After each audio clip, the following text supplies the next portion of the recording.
Amados hermanos, Dios les bendiga grandemente. Le damos gracias al Señor porque podemos seguir meditando en su palabra.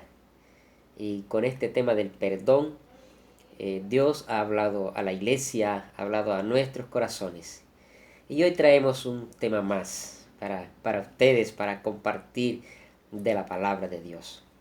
Y vamos a ver hoy el perdón y la santificación del creyente como resultado del reconocimiento y confesión del pecado. Entonces es así que el título ya es diciente: la confesión del pecado, el reconocimiento del pecado y su confesión va a traer como resultado al creyente el perdón de Dios y la santificación de su vida. Y vamos a ver esto a la luz de la primera carta del apóstol Juan, en el capítulo 1, versos 5 al 10. Les invito a que leamos ese hermoso pasaje para meditar en él. Dice la palabra de Dios: Este es el mensaje que hemos oído de él y os anunciamos. Dios es luz y no hay ningunas tinieblas en él. Si decimos que tenemos comunión con él y andamos en tinieblas, mentimos y no practicamos la verdad. Pero si andamos en luz, como él está en luz, tenemos comunión unos con otros, y la sangre de Jesucristo, su Hijo, nos limpia de todo pecado. Si decimos que no tenemos pecado, nos engañamos a nosotros mismos y la verdad no está en nosotros. Si confesamos nuestros pecados, Él es fiel y justo para perdonar nuestros pecados y limpiarnos de toda maldad. Si decimos que no hemos pecado, le hacemos a Él mentiroso y su palabra no está en nosotros. Amén. Le damos gracias al Señor por su palabra, porque ella nos habla y bueno, tiene un trato en esta mañana para nosotros. Comienzo diciéndoles que el apóstol Juan, que escribe esta carta, está bastante anciano en el ocaso de su vida cuando él escribe esta carta, y él aún estaba ministrando la iglesia. Y creemos que era el único superviviente apostólico que tuvo esa asociación íntima con el Señor Jesús y que pudo ser un testigo ocular de su ministerio terrenal, de su muerte, su resurrección y su ascensión. El apóstol Juan escribe esta carta con el propósito de tratar con la deserción de algunos falsos maestros, falsos profetas y sus seguidores que cuestionaban la ortodoxia, estaban cuestionando la sana enseñanza que desde el principio se le había enseñado a la iglesia y la práctica de los que habían permanecido fieles a la iglesia en lo que el apóstol Juan llamaba lo que es desde el principio, lo que se había enseñado en el principio. Este texto que acabamos de leer presenta un contraste o un triple contraste entre lo que es la verdad y la mentira, lo que es la luz y las tinieblas, y lo que es limpio y lo que es impuro. Este es el contraste, el triple contraste que nos presenta este pasaje. Pero también el pasaje nos está mostrando el carácter de Dios, que Dios es luz, que Dios está rodeado de luz transparente. Dios es verdad o veraz. Dios es perdonador, es puro, fiel, justo, limpiador. Ese es el carácter que Juan nos presenta de Dios. Pero de manera antagónica también nos presenta el carácter del hombre, que es mentiroso, oscuro, es pecador, engañador, es malo, es injusto y es infiel. Este panorama nos lo presenta Juan en este pasaje, en el primer capítulo, versos 5 al 10. Continuamos entonces diciendo que Dios es luz. Dios es luz. Y dice el verso 5, este es el mensaje que hemos oído de Él y os anunciamos. Dios es luz y no hay ningunas tinieblas en Él. Dios es real. Dios es la realidad primaria, definitiva. La Biblia, Dios se impone en la Biblia y sin necesidad de dar explicación o de demostrar que Él existe. La Biblia presenta a Dios como el creador, como el legislador, como el que todo lo sustenta, como el juez, como el gobernante y también como el Padre de las luces. Santiago en el capítulo 1, verso 17 dice que toda buena dádiva y todo don perfecto es de lo alto, desciende de lo alto, del Padre de las luces, en el cual no hay mudanza ni sombra de variación. Dios carece de la menor mancha en el sentido moral y esto es una clara exhortación para nosotros en cuanto a la conducta moral nuestra que agrade a Dios. Así que Juan dice, este es el mensaje que hemos oído de Él. Y el mensaje que dice Juan que ha oído de Él es ese.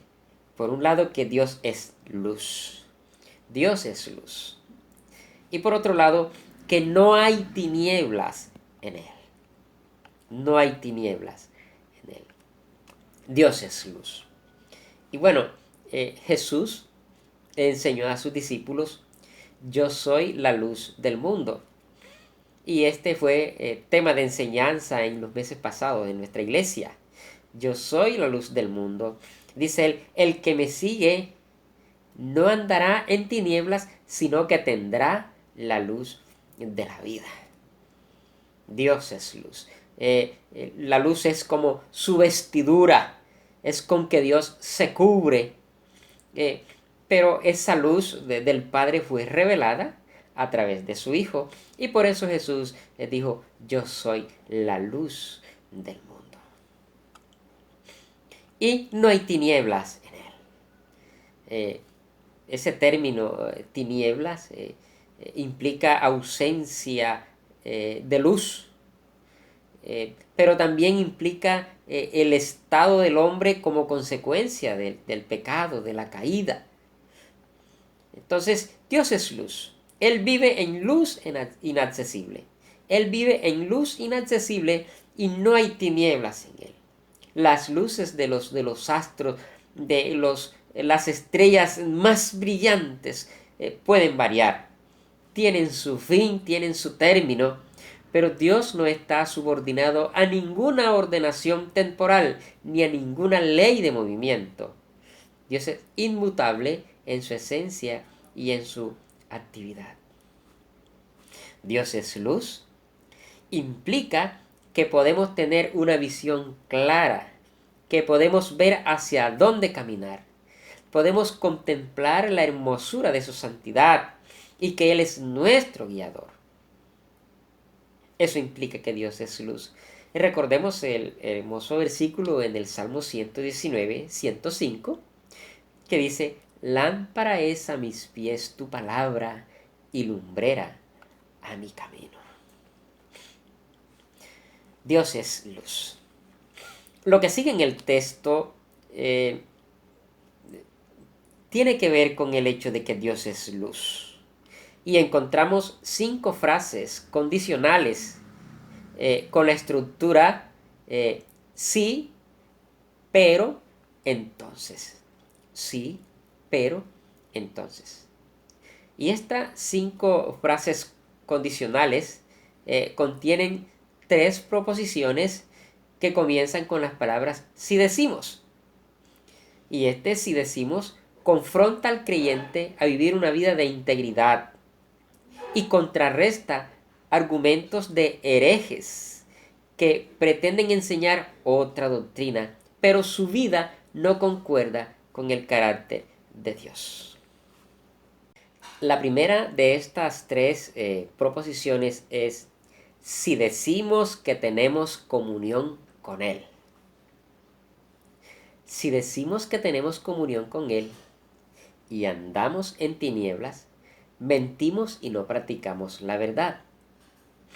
Pero si andamos en luz, como Él está en luz, tenemos comunión unos con otros y la sangre de Jesucristo, su Hijo, nos limpia de todo pecado.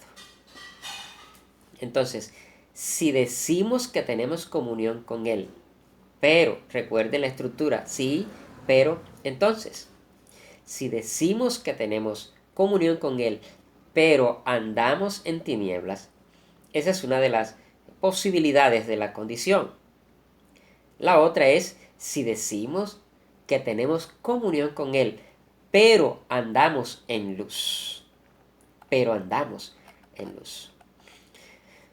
Entonces, si decimos que tenemos comunión con Él, pero andamos en tinieblas, si lo que vivimos, lo que hacemos, si lo que practicamos o lo que pensamos, si nuestro estilo de vida no concuerda con Dios, que es luz, no concuerda con el carácter de Dios, entonces somos mentirosos. Y aquí caben las palabras de Jesús cuando hablaba con sus discípulos y les decía, vosotros sois hijos de vuestro padre el diablo, y los deseos de vuestro padre queréis cumplir. El homicida ha sido desde el principio y no permanece en la verdad, porque no hay verdad en él. Cuando habla, mentira de suyo habla, porque es mentiroso y padre de mentira. Entonces, si decimos que tenemos comunión con Él, pero andamos en tiniebla, somos mentirosos. Si decimos que tenemos comunión con Él, pero andamos en tinieblas, entonces no practicamos la verdad. El mismo Juan, en esta carta, en capítulo 2, versos 4 al 6, dice, el que dice, yo le he conocido, pero no guarda sus mandamientos, el tal es mentiroso, y no hay verdad en él. Mas el que guarda su palabra, la caridad o el amor de Dios está verdaderamente perfecta en él, y por esto sabemos que estamos en él. El que dice que está en él debe andar como él anduvo. Entonces Juan está diciendo que Cristo es el referente de andar en luz. La otra parte del pero en la estructura de esta condición, si decimos que tenemos comunión con Él, pero andamos en luz, si decimos que tenemos comunión con Él, pero andamos en luz, entonces, por un lado, tenemos comunión unos con otros.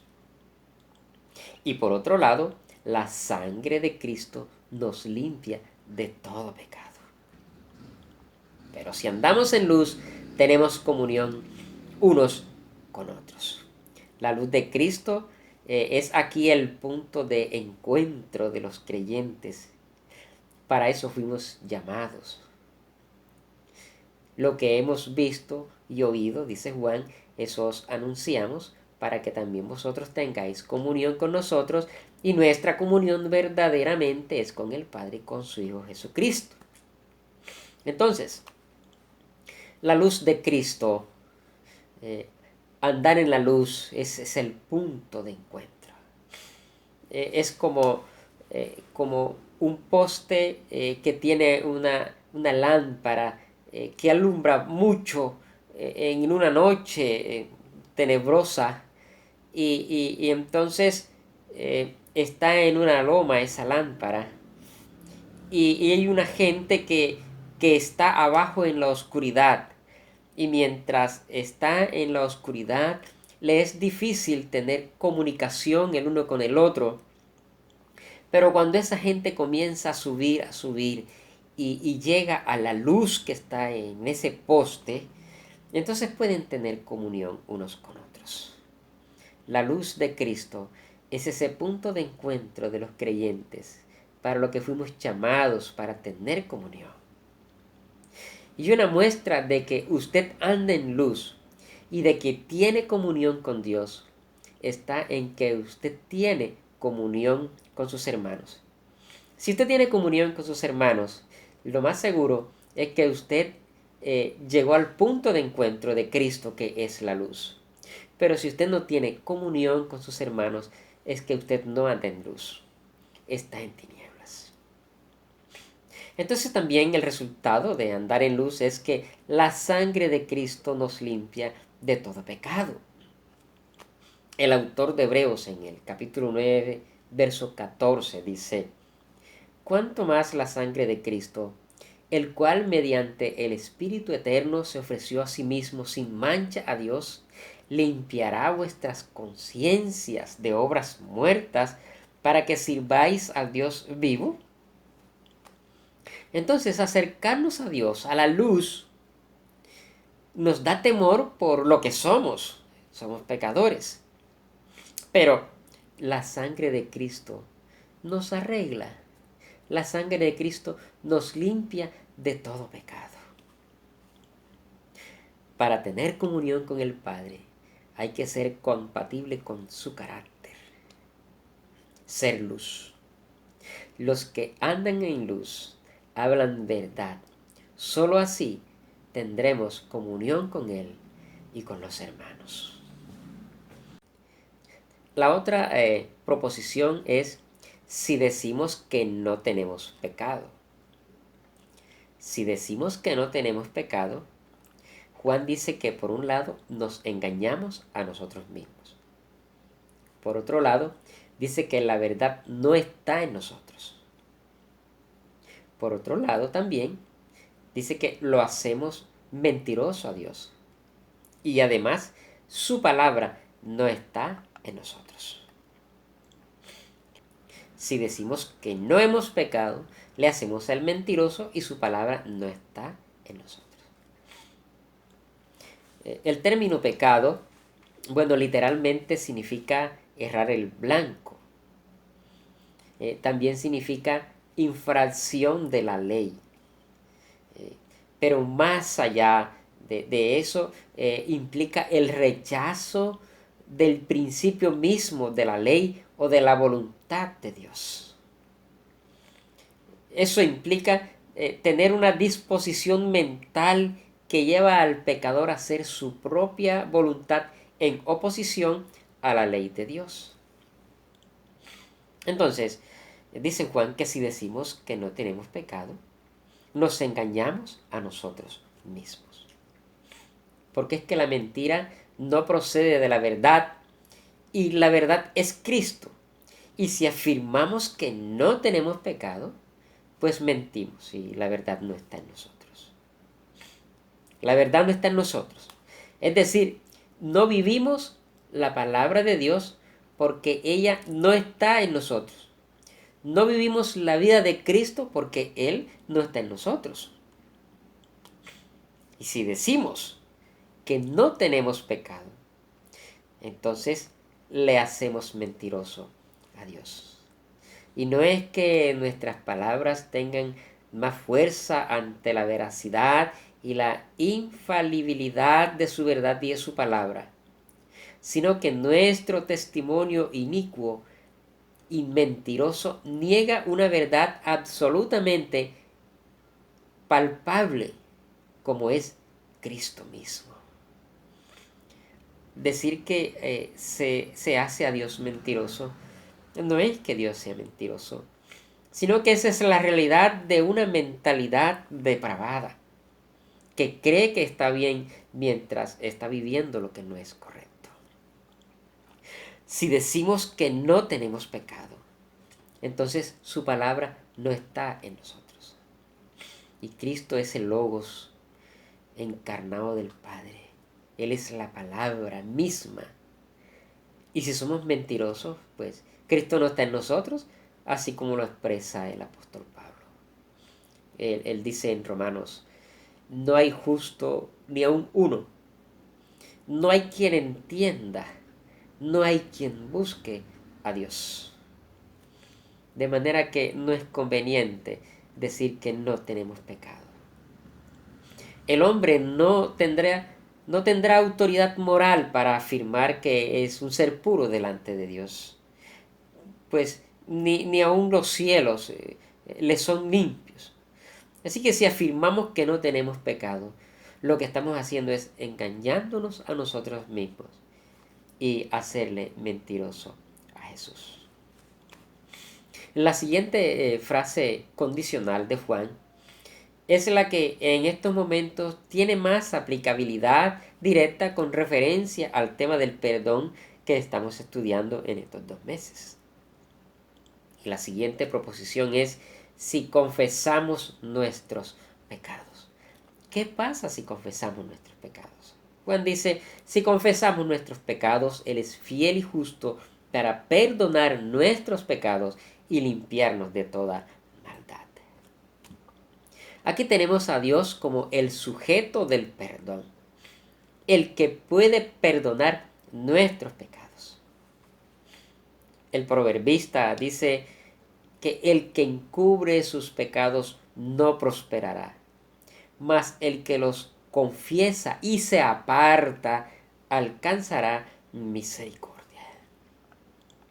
Si confesamos nuestros pecados, Dios muestra su fidelidad para con nosotros. Dios muestra su fidelidad para con nosotros. Dios es fiel. Y Dios es fiel tanto para el que confiesa su pecado como para aquel que no los confiesa. Bueno, dice la Biblia, Juan, que si confesamos nuestros pecados, Él es fiel y justo para perdonarnos. O sea, Dios muestra su fidelidad para con nosotros. Pero si alguien no los confiesa, Dios sigue siendo fiel. Y Pablo lo dice así.